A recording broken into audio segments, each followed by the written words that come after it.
Okay, a bit of a short video today. I'll explain why in a moment. First of all, Wednesday's video 10,000 subscriber special. I have to say I was absolutely overwhelmed at the response I got in the comments section to this video. I don't think I've ever seen such a rapid accumulation of positive, encouraging comments on any other video that I've ever done. Thank you so much for your encouragement and your kind words. It's things like that that really make this channel worth running. Now in that video I stuck my neck out and did something that I really don't like doing, and that was to push Patreon a little bit to try and take some of the financial pressure off me running this channel. Now straight away a few people came forward that weren't very happy or they weren't very sure about Patreon, and they asked if there was another way that they could make just a one-off donation to show their appreciation of the channel and give me a little bit of financial assistance to keep it running. Now I should say at the moment there's no danger of me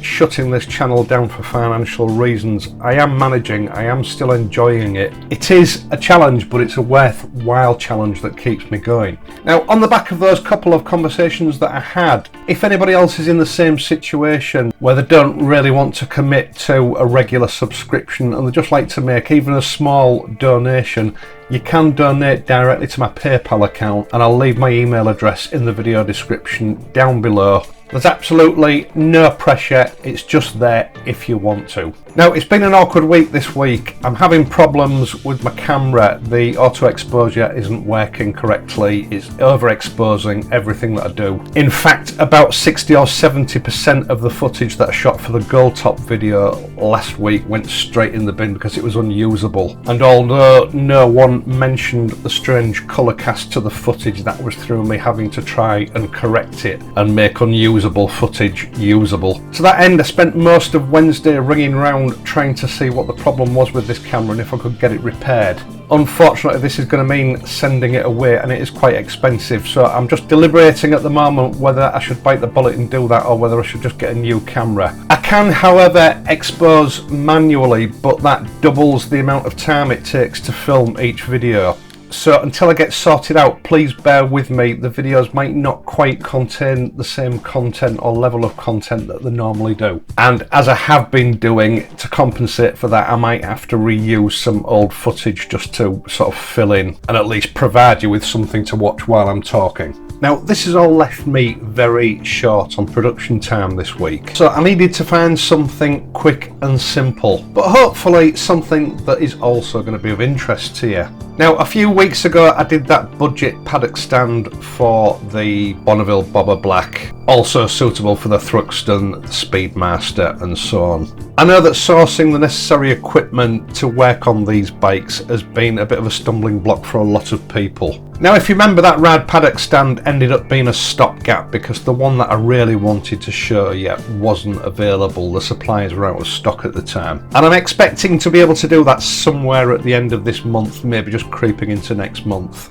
So keep an eye open for that. In the meantime, they have sent me through some bobbins, spinners, cotton reels, whatever you want to call them, in preparation for that video. Now I didn't intend doing a video on these particular components, but when they did actually arrive, I was very impressed with the quality of them. Now, as you appreciate, people watch my videos all over the world, and one brand that I show you quite often isn't available in all different countries, and I've had people emailing me and contacting me on Messenger asking me for an alternative brand of bobbins because they can't get the R&G ones that I showed you back in that video. Now, Oxford products are one of the world's leading brands of aftermarket accessories. In fact, I remember when I started biking back in the early 1980s, they were just about the only supplier of aftermarket bits and pieces available. Biking was at an all-time low at that point, and Oxford were one of the only companies to survive that dry period from the late 70s through to the late 1980s. And I think it is a name that just about all of you will know.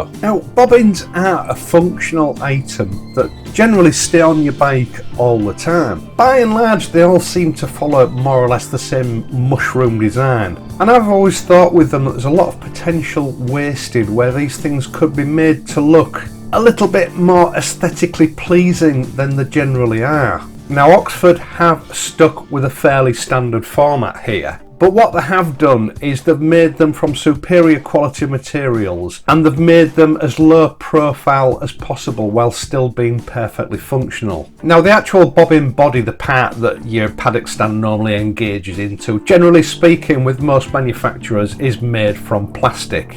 A sort of a high quality engineering nylon or Delrin, something like that. And this does often mark while you're actually using your paddock stand, so they don't last forever. In this case, Oxford have machined them from an aluminium alloy, although I have to say I'm not sure what grade they've used. In this case they've been anodised black, although I believe they do a silver version as well. And this will make them much harder wearing than your general plastic ones that tend to be available. I know when I spoke to Oxford they referred to them as cotton reels, because in reality they do look more like cotton reels than anything else. But pulling away slightly from the norm, these are designed to spin. What I mean is, when you engage your paddock stand onto these, rather than your paddock stand wearing away at the bobbin is designed to spin with the paddock stand, which is going to cut down on wear and make these last a lot longer than they usually do.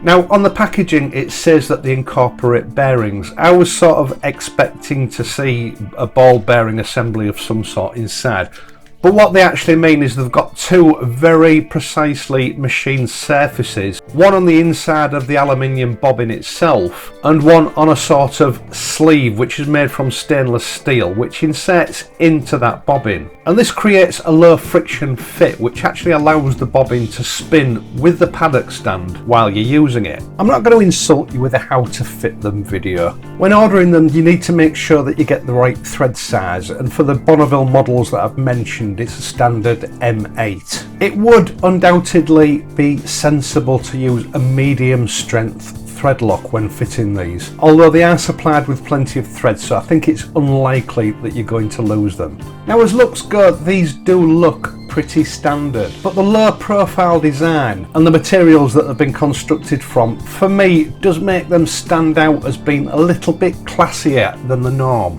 And the anti-wear properties that spinning function will provide is handy. The great thing about these bobbins are that they are still sitting in a standard average sort of a price range, perhaps £3 or £4 more expensive than a standard set. So if you're struggling to find a set of bobbins for your bike, you don't know what brand to go for, but these Oxford ones are available to you, rest assured these particular ones have my seal of approval. Right, I said this was going to be a short video and I've just looked at the timeline and it's running up to about 8 minutes. I'm not really sure how that's happened, so I will leave you with it. Once again, thanks for watching this video. I hope you've enjoyed it and you've found it useful. If you have, please leave a like and subscribe to this channel. I'll be back next week, so until then, ride carefully and I'll see you soon.